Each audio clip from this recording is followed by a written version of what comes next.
यूं योगी आदित्यनाथ के लिए सत्ता में आने से लेकर बरकरार रहने तक का सफ़र बहुत आसान नहीं रहा।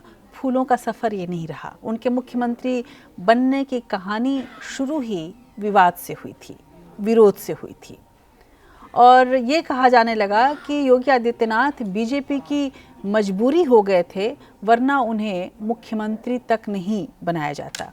तब संघ योगी आदित्यनाथ के साथ था। जब जब योगी आदित्यनाथ और पार्टी के बीच या बड़े नेताओं के बीच कहीं कुछ भी गड़बड़ हुई, संघ योगी आदित्यनाथ के पीठ पर अपना हाथ रखे रहा, क्योंकि संघ के पास हिंदुत्व का योगी से बढ़िया चेहरा कोई नहीं था।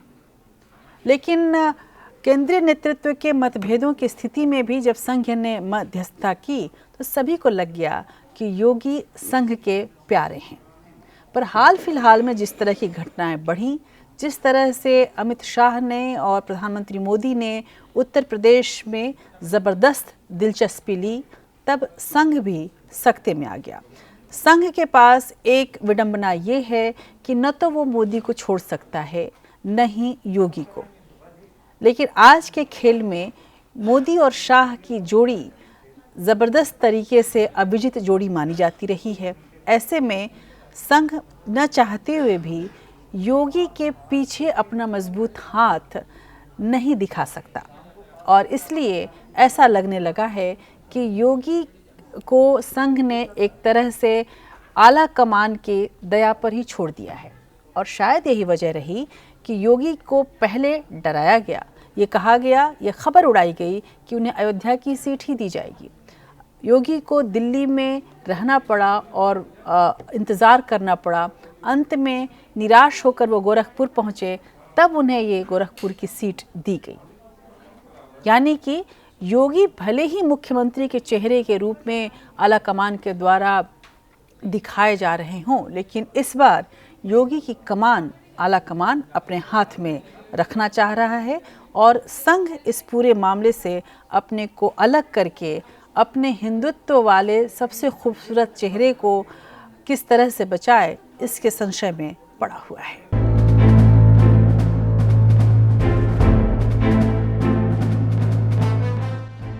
पूरे देश में योगी आदित्यनाथ को राष्ट्रीय स्वयंसेवक संघ के बिना शर्त समर्थन से समझा जा रहा था कि संघ पीएम मोदी के बाद बीजेपी के नेतृत्व को विकसित करने के लिए उन्हें शय दे रहा है। योगी से बागडोर लेने की मोदी शाह की कोशिशें नाकाम होने पर समझा जा रहा था कि योगी कमजोर नहीं है और आरएसएस उनकी कामयाबी के लिए पूरी ताकत झोंक देगा, क्योंकि आदित्यनाथ के लिए योगी होना ही बीजेपी के हिंदुत्व के लिए बेहद मुफीद है। ये बात भी तय है कि संघ ये प्रचारित करने में बहुत सफल रहा कि कुछ भी हो, योगी ने मुसलमानों को नियंत्रण में रखा और समाजवादी पार्टी के आने से वो फिर से बेलगाम हो सकते हैं।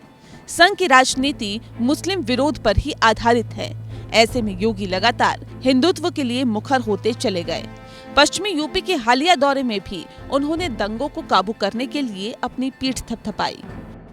हमारी सरकार 4.5 साल का अपना कार्यकाल पूरा कर रही है। मुझे बताते हुए प्रसन्नता है, उत्तर प्रदेश में 4.5 वर्ष के अंदर एक भी दंगा नहीं हुआ है। उत्तर प्रदेश के अंदर सुरक्षा का एक बेहतर माहौल बना। लेकिन पार्टी के अंदर के भीतरघात से हिंदुत्व बनाम सामाजिक न्याय की लड़ाई बना दी गई। इस्तीफा देने वाले नेताओं को रोकने के लिए जो तेजी अमित शाह ने बाद में दिखाई, उसकी घटना से पहले जरूरत थी। खबरों के मुताबिक अमित शाह ने पार्टी के सभी बड़े नेताओं को सीधे फोन कर इस्तीफा देने वाले नेताओं को रोकने को कहा। लेकिन किसी भी घटना दुर्घटना में ये देखना जरूरी होता है कि इससे किसको नफा किसको नुकसान है। बहरहाल इसी बहाने योगी के हाथ से बागडोर ले ली गई और उन्हें गोरखपुर से उम्मीदवार बनाकर मैदान में उतार दिया गया, जबकि उन्हें पूरे प्रदेश में चुनाव संचालन और प्रचार में बड़ी भूमिका अदा करनी थी। योगी को विधान परिषद के रास्ते से लाने के बजाय सीधी लड़ाई में झोंक देना कहां की राजनीतिक समझदारी है। खुद अखिलेश यादव भी इस बार चुनाव नहीं लड़ रहे हैं, लेकिन योगी दुर्भी संधियों के सामने स्तब्ध नजर आ रहे हैं और टिकट दिए जाने पर धन्यवाद देना पड़ रहा है। देखिए, मैं आभारी हूँ आदरणीय प्रधानमंत्री जी का, आदरणीय राष्ट्रीय अध्यक्ष जी का और संसदीय बोर्ड का, जिन्होंने मुझे गोरखपुर से भारतीय जनता पार्टी का प्रत्याशी बनाया है। गोरखपुर की जनता जनार्दन और कार्यकर्ताओं के सहयोग से, अपने सभी वर्तमान और पूर्व जनप्रतिनिधि और पदाधिकारियों के सहयोग से भारतीय जनता पार्टी न केवल गोरखपुर में बल्कि पूरे प्रदेश के अंदर आज पहली सूची भारतीय जनता पार्टी की फर्स्ट और सेकंड फेज के चुनाव की जारी हुई है। प्रचंड बहुमत की सरकार भारतीय जनता पार्टी बनाएगी। समझा जा रहा है कि योगी फिलहाल चुनाव में उतरने के बजाय प्रचार पर जोर देने का मन बना चुके हैं, लेकिन उनके अयोध्या से चुनाव लड़ने की बात प्रचारित की गई है ताकि उन्हें हिंदुत्व के चेहरे के रूप में पेश कर प्रदेश भर में फायदा लिया जा सके। लेकिन राम मंदिर निर्माण का सारा श्रेय प्रधानमंत्री मोदी ले चुके हैं। साथ ही अयोध्या में जाति समीकरण योगी जी के पक्ष में नहीं बताए जाते हैं। हालांकि अगर चुनाव लड़ना ही है तो योगी मथुरा से चुनाव लड़ने को तैयार थे, क्योंकि वहां कृष्ण जन्मभूमि मुक्ति आंदोलन का राजनीतिक लाभ मिल सके। इसीलिए उन्होंने मथुरा का बार बार दौरा भी किया। हमने कहा था अयोध्या में प्रभु राम का भव्य मंदिर निर्माण का कार्य प्रारंभ कराएंगे। मोदी जी ने कार्य प्रारंभ करा दिया है ना, खुश हैं? अयोध्या में राम मंदिर बनने से खुश हैं सभी लोग। और अभी काशी में भगवान विश्वनाथ का धाम भी भव्य रूप से बन रहा है, आपने देख लिया ना। और फिर मथुरा वृंदावन कैसे छूट जाएगा, वहां पर भी काम भव्यता के साथ आगे बढ़ चुका है। लेकिन गोरखपुर से चुनाव में उतरने से योगी आदित्यनाथ को अपने क्षेत्र में ज्यादा समय देना पड़ेगा। यहाँ बीजेपी विधायक राधा मोहन दास खुलकर योगी विरोधी रहे हैं और योगी की ब्राह्मण विरोधी छवि का नुकसान भी उन्हें उठाना पड़ सकता है। दूसरी बात है कि पार्टी के भीतर विरोध की वजह से बीजेपी को यहाँ उपचुनाव में नुकसान, और 18 साल में पहली बार ऐसा हो रहा है जब कोई मुख्यमंत्री यूपी में विधायकी का चुनाव लड़ रहा है।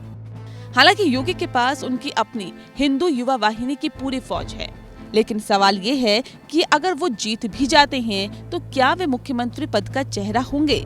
अगर सीटों के समीकरण को देखें तो किसी और को पार्टी ने मुख्यमंत्री बनाया तो योगी को एक सामान्य विधायक की तरह विधानसभा में बैठना कैसे शोभा देगा?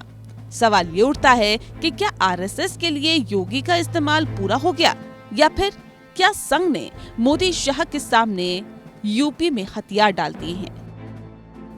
अंशुमन त्रिपाठी, एपीएन।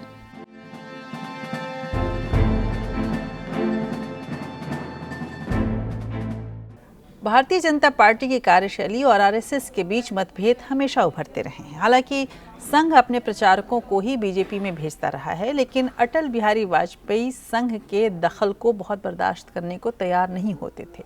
वहीं बीजेपी के वरिष्ठ नेता लालकृष्ण आडवाणी संघ के हिंदुत्व के मुद्दे को जोर शोर से उठाते रहे।